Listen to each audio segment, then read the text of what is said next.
सबको नमस्कार। आज इतवार है। हर हफ्ते हम लोग इतवार के दिन सब लोग, दिल्ली के लोग बैठ के तय करते हैं कि लॉकडाउन को आगे बढ़ाना है कि नहीं बढ़ाना, बढ़ाना है तो कितना बढ़ाना है।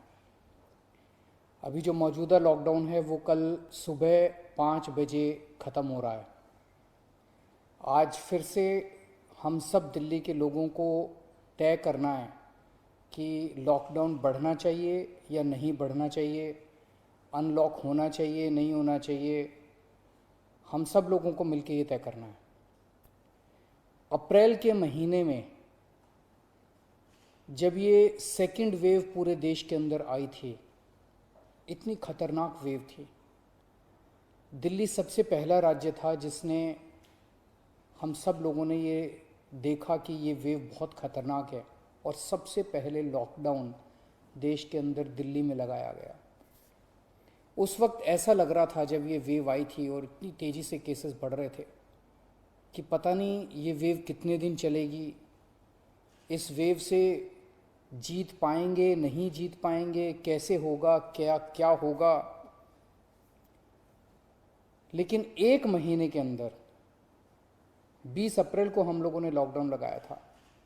लगभग एक महीने के अंदर आप सब लोगों के, दिल्ली के लोगों के अनुशासन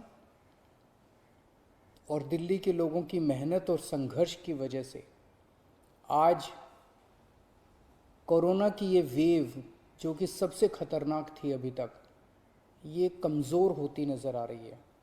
मैं ये नहीं कहूँगा कि हमने युद्ध जीत लिया है, अभी काफ़ी बाकी है, लेकिन अब हम, ऐसा लग रहा है कि इसके ऊपर काबू पाते हुए नज़र आ रहे हैं। अप्रैल के महीने में एक दिन ऐसा आया था जब संक्रमण दर 36% पहुंच गई थी। यानी कि 100 लोगों की हम टेस्टिंग करते थे तो 36 लोग उसमें पॉजिटिव मिलते थे। पिछले 24 घंटे का मैं आपको आंकड़ा बताऊं तो ये संक्रमण दर 2.5% के भी नीचे चली गई है। यानी कि अब 100 लोगों की हम टेस्टिंग करते हैं तो उसमें 2.5 लोग संक्रमित पाए जाते हैं और 97.5 लोग ठीक पाए जाते हैं। इसका मतलब संक्रमण काफ़ी कम हो गया दिल्ली के अंदर। अप्रैल के महीने में एक दिन ऐसा था जब 28,000 केस एक दिन में आए थे। 28,000। पिछले 24 घंटे में 1,600 केस पाए गए हैं दिल्ली के अंदर। 28,000 से 1,600। तो दिल्ली के अंदर कोरोना की रफ्तार काफ़ी कम हुई है। पिछले एक महीने में कई सारी समस्याएं आई। उन सारी समस्याओं का हम सब लोगों ने मिलकर मुकाबला किया। दिल्ली के 2 करोड़ लोगों ने एक परिवार की तरह मिलकर मुकाबला किया। खासकर ऑक्सीजन की बहुत बड़ी समस्या आई थी, लेकिन सब ने मिलके, इसमें सबका सहयोग मिला। दिल्ली के लोगों ने, केंद्र सरकार ने, सुप्रीम कोर्ट ने, दिल्ली हाई कोर्ट ने, सब ने सहयोग किया और ऑक्सीजन की समस्या का भी समाधान निकला। अब वैक्सीन की बड़ी प्रॉब्लम आ रही है, वैक्सीन की बहुत कमी महसूस हो रही है, लेकिन मुझे विश्वास है जैसे हमने बड़ी बड़ी समस्याओं का समाधान किया है, ऐसे वैक्सीन की समस्या का भी समाधान निकलेगा। हम मिलकर निकालेंगे।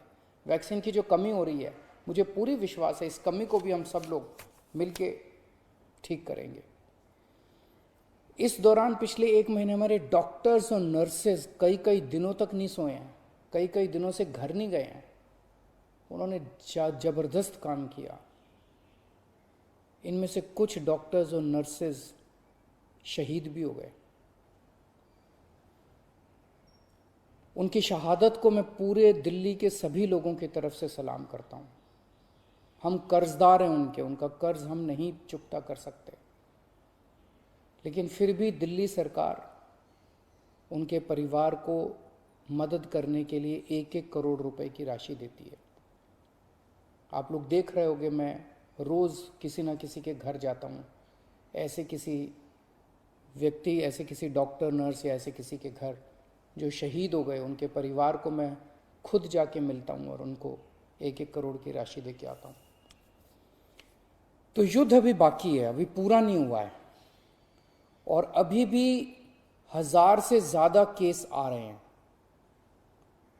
तो पिछले 24 घंटों में मैंने खूब लोगों से पूछा क्या करना चाहिए। जो भी निर्णय होगा हम मिल के लेंगे, दिल्ली के लोग मिल के निर्णय लेंगे। तो एक आम राय ये बन रही है लोगों की कि 1 हफ्ते के लिए लॉकडाउन और बढ़ा देना चाहिए, क्योंकि अभी अगर लॉकडाउन खोल दिया और जो कुछ हमने पिछले 1 महीने की इतनी कड़ी मेहनत, संघर्ष और त्याग की वजह से पाया है, कहीं वो खत्म ना हो जाए। तो सबकी आम राय ये है कि 1 हफ्ते के लिए और लॉकडाउन खोल देना चाहिए। तो दिल्ली सरकार ने ये निर्णय लिया है कि 1 हफ्ते के लिए लॉकडाउन और बढ़ाया जा रहा है। अगले सोमवार 31 तारीख की सुबह 5 बजे तक के लिए लॉकडाउन बढ़ाया जा रहा है। अगर केसेस के घटने का सिलसिला इसी तरह से जारी रहा अगले 1 हफ्ते भी, मेरा आप सब लोगों से अपील है, निवेदन है, जैसे आपने अभी तक सहयोग किया, आपने अभी तक कठोर अनुशासन का पालन किया, लॉकडाउन को फॉलो किया, इसी तरह से आप आगे भी जारी रखेंगे, कोरोना के नियमों को आगे भी फॉलो करेंगे। अगर इसी तरह से केसेस के कम होने का सिलसिला जारी रहा तो 31 तारीख से फिर हम अनलॉक की प्रक्रिया चालू करेंगे। एकदम से अनलॉक करना ठीक नहीं रहेगा, तो वो भी धीरे धीरे कुछ गतिविधियों को 31 तारीख से फिर हम खोलना चालू करेंगे। लेकिन अभी सबकी राय के मुताबिक, मैं दिल्ली के लोगों की राय के मुताबिक 1 हफ्ते के लिए हम लोग लॉकडाउन और बढ़ाने जा रहे हैं। इस वक्त हमारी सबसे टॉप प्रायोरिटी है कि किस तरह से दिल्ली के 2 करोड़ लोगों को वैक्सीन जल्द से जल्द लगाई जा सके। हमने दिल्ली में सारी व्यवस्था बना ली है कि 3 महीने के अंदर दिल्ली के सब लोगों को हम वैक्सीन लगा सकते हैं, लेकिन वैक्सीन की कमी है, पूरे देश के अंदर कमी है। कहा जा रहा है कि तीसरी वेव आएगी। हमें तीसरी वेव का पूरी शिद्दत के साथ तैयारी करनी है। तो हमारी पहली प्राथमिकता तो ये है कि वैक्सीन लग जाए। अगर वैक्सीन लग गई तो शायद तीसरी वेव ना आए। अगर वैक्सीन सबको लग गई तो शायद तीसरी वेव से हम लोग बच सकें। तो एक तरफ तो हम सबको वैक्सीन लगाने की तैयारी कर रहे हैं, जल्द से जल्द लगाने की तैयारी कर रहे हैं, सबके सामने कोशिश कर रहे हैं कि जहाँ से भी हो सके, केंद्र सरकार से, दूसरी कंपनियों से भी, सबसे मैं खुद बात कर रहा हूँ, जितनी विदेशी कंपनियाँ हों चाहे भारत की कंपनियाँ हों, कि कैसे हम ज़्यादा से ज़्यादा वैक्सीन लगा सकें। कोई चाहे कितने रुपए में वैक्सीन दे दे दिल्ली के लोगों के लिए, चाहे हमें अपना जितना भी बजट खर्च करना पड़े दिल्ली के लोगों के लिए वैक्सीन लाने के लिए, हम खर्च करने के लिए तैयार हैं। कहीं से दिल्ली के लोगों के लिए, अपने लोगों के लिए वैक्सीन मिल जाए।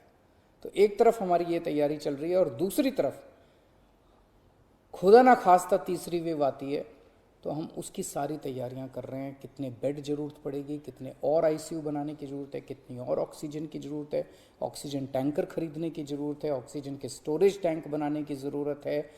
ये सब तैयारियां वो भी साथ साथ चल रही है।